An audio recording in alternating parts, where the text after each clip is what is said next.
uh, diagram of the rendering pipeline. The blue boxes are programmable shader stages in JavaFX.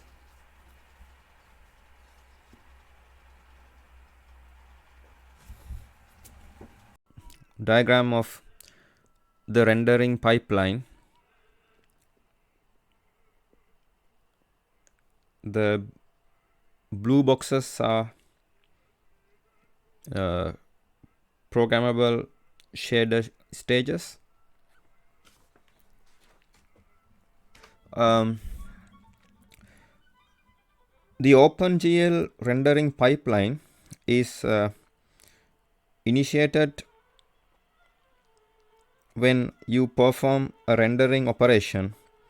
Rendering operations require the presence of a properly defined vertex array object and a linked program object or program pipeline object, which provides the shaders for the programmable pipeline stages.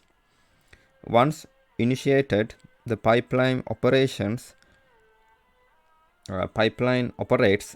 in the following order. 1. Vertex processing. Under that, each vertex retrieve from vertex arrays as defined by the VAO is acted upon the vertex shader.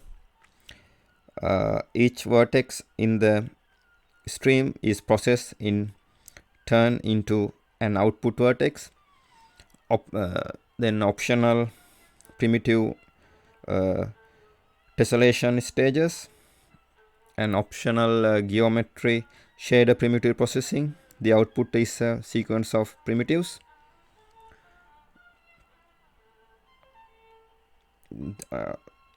Step 2, vertex post processing. The outputs of the last stage is adjusted or shipped to a different locations. Transform feedbacks happens here. Primitive assembly, primitive clipping, the perspective divide, and viewport transform to Windows space. Step 3, scan conversion and primitive parameter interpolation, which generate a number of fragments. Step 4, fragment shader processes each fragment. Each fragment generates a number of outputs. Pre-sample processing, including but not limited to scissor test, stencils test, depth test, blending, logical operations, right mask. Vertex specification. The process of vertex specification is where an application sets up an ordered list of vertices to send to the pipeline. These vertices define the boundaries of a primitive. Primitives are basic drawing shapes like triangles, lines, and points. Exactly how the list of vertices is interpreted as primitives is handled via a later stage. This part of the pipeline deals with the number of objects like vertex array objects and vertex buffer objects. Vertex array objects define what data each vertex has, while vertex buffer objects store the actual vertex data itself. A vertex data is a series of attributes. Each attribute is a small set of data that the next stage will do computations on. While a set of attributes do specify a vertex, there is nothing that says that part of a vertex attributes set needs to be a position or normal. Attributes data is entirely arbitrary. The only meaning assigned to any of it happens in the vertex processing stage.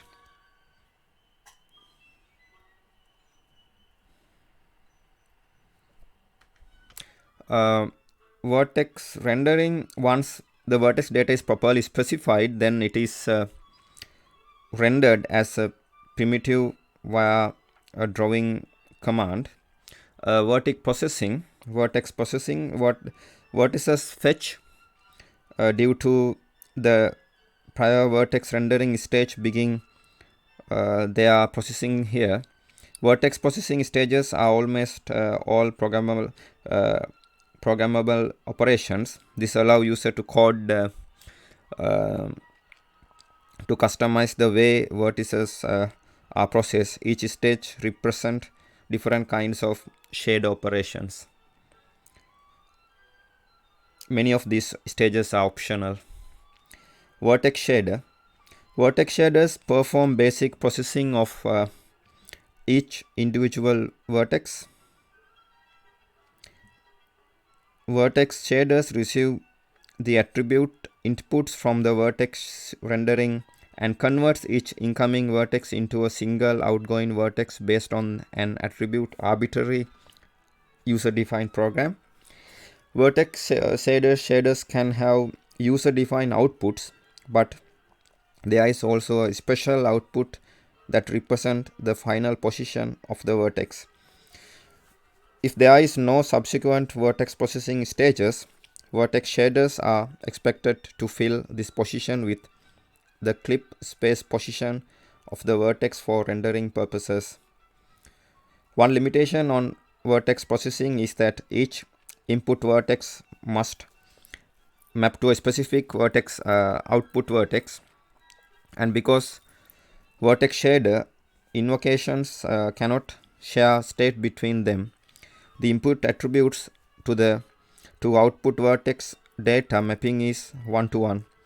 That is, if you feed the exact same attribute to the same vertex shader in the same primitive, you will get the same output vertex data. This gives implementations the right to optimize vertex processing. If they can determine, if they can detect that they are about to process a previously processed vertex, they can use previously processed data stored in a post transform cache. Thus, they do not have to run the vertex processing on that data again. Vertex shaders are not optional. Tessellation. Primitives can be tessellated using two shader stages and a fixed function tessellator between them. The tessellation control shader TCS stage comes first and determine the amount of tessellation to apply to a primitive, as well as ensuring connectivity between adjacent tessellated primitives. The tessellation evolution shader TES stage comes last, and it applies that interpolation or other operations used to compute user-defined data values for primitives generated by the fixed function tessellation process. Tessellation as a process is optional. Tessellation is considered active if a TES is active. TCS is optional, but TCS can only be used alongside a TES. Geometry shader. Geometry shaders are user-defined programs that process each incoming primitives, returning 0 or more output primitives. The input primitives for geometry shaders are the output primitives from a subset of primitive assembly process. If you send a triangle stripped as a primitive, what the geometry shader will see is a series of triangles. However, there are a number of input primitive types that are defined specifically for geometry shaders. These adjacency primitives give GCs a larger view of primitives They provide access to vertices of primitives adjacent to the current one.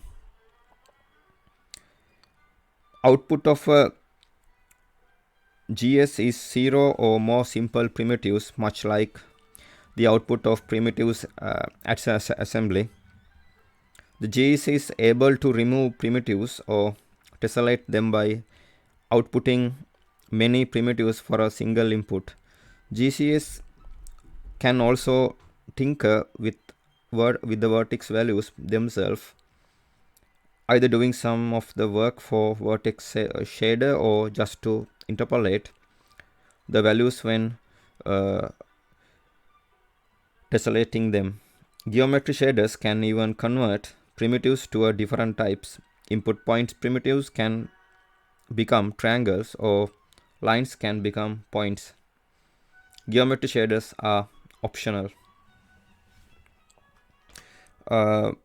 Vertex post-processing. After the shader based vertex processing, vertices undergo a number of fixed function processing steps. Transform feedback. The output of the geometry shader or primitive assembly are written to a series of buffer objects that have been set up for this purpose. This is called transform feedback mode. It allows a user to transform data via vertex or geometry shaders, then hold on to that data for use later. The output, the data output into transform feedback buffer is the data from each primitive emitted by this step. Primitive assembly. Primitive assembly is the process of collecting a run of vertex data output from the prior stage and composing it into a sequence of primitives. The type of primitive the user rendered with determines how this process works.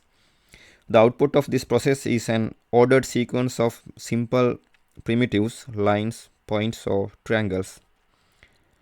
If the output is a triangle strip primitive containing 12 vertices, for example, the output of this process will be 10 triangles. If tessellation or geometry shaders are active, then the limited form of primitive assembly is executed before these vertex processing stages. This is used to feed those particular shader stages with individual primitives rather than a sequence of vertices. The rendering pipeline can also be absorbed at this stage. This allows the use of transform feedback operations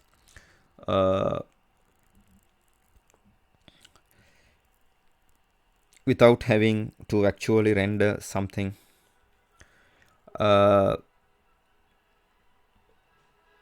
Clipping. The primitives are then clipped. Clipped mean that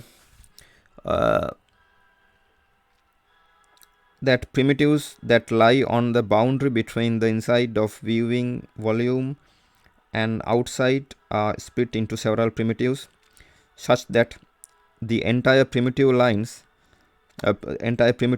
in the volume. Also, the last vertex processing shader stage can specify user-defined clipping operations on a per vertex basis. The vertex positions are transformed from clip space to window space via a perspective divide and viewpoint transform. Face culling. Triangle primitives can be culled, that is discarded without rendering based on the triangle facing in the window space. This allows you to avoid rendering triangles facing away from the viewer. For closed surfaces, this triangle would naturally be covered up to by triangle facing the user, so there is never any need to render them. Face culling is a way to avoid rendering such primitives. rasterization, primitives that reach this stage are then rasterized in order in which they were given. Result of rasterizing a primitive is a sequence of fragments. Fragment is a set of state that is used to composite final data for a pixel or sample if multisampling is enabled in the output frame buffer. The stage for this fragment include its position on the screen space, the sample coverage if multisampling is enabled, and a list of arbitrary data that was output from previous vertex or geometry shader. This last set of data is computed by interpolating between the data values in the vertices for the fragment. The style of interpolation is defined by shader that outputted those values. Fragment processing. The data for each fragment from the rasterization stage is processed by a fragment shader. The output from the fragment shader is a list of colors for each of the color buffers being written to a depth value and a stencil value. Fragment shaders are not able to set the stenciled data for a fragment, but they do have control over the color and depth values. Fragment shaders are optional. If you render without a fragment shader, the depth and stencil values of the fragment get their usual values, but the value of all of the colors that a fragment could have are undefined. Rendering without a fragment shader is useful when rendering only a primitive default depth information to the depth buffer, such as when performing occlusion query test.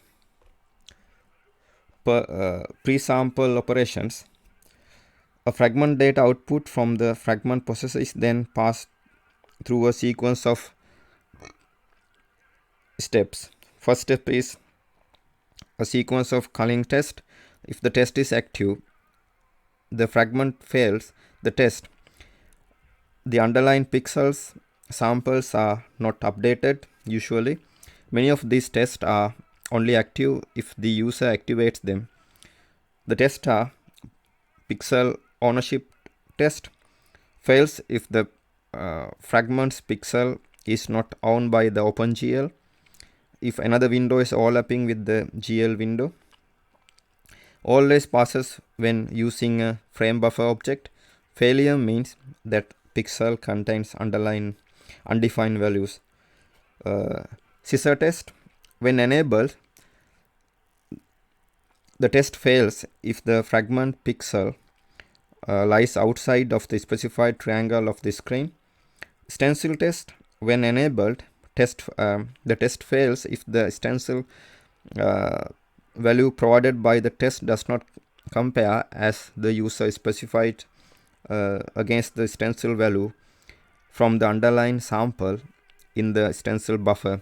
Note that stencil value in the frame buffer can still be modified even if the stencil test fails, and even if the depth test fails. Depth test. When enabled, the test fails if the fragment's depth does not compare as the user specified against the depth value from the underlying sample in the depth buffer. Through these are specified to happen after the fragment shader, they can be made to happen before fragment shader under certain conditions.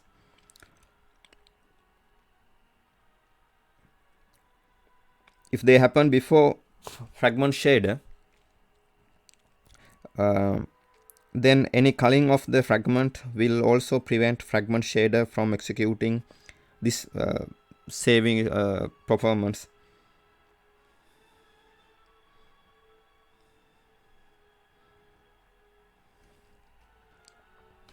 After this, color blending happens. For each fragment color value, there is a specific blending operations between it and the color already in the frame buffer at that location. Logical operations may also take place in lieu of blending, which perform bitwise operation between fragment colors and fragment frame buffer colors. Lastly, the fragment data is written to the frame buffer. Masking operations allow the user to prevent writes to certain values. Color, depth, and stencil write can be masked on and off. Individual color channels can be masked as well. Here you can see a vertex specification is connected to vertex shader. Vertex shader is connected to tessellation. Tessellation is connected to geometry shader. Geometry shader is connected to vertex post processing. Vertex post processing is connected to primitive assembly. Primitive assembly is connected to rasterization. Rasterization is connected to fragment shader. Fragment shader is connected to pre-sample operations.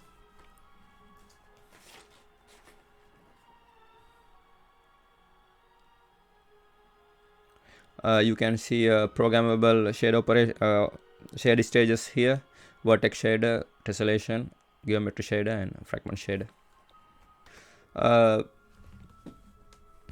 Now this is the end of my presentation. Thank you very much for watching it.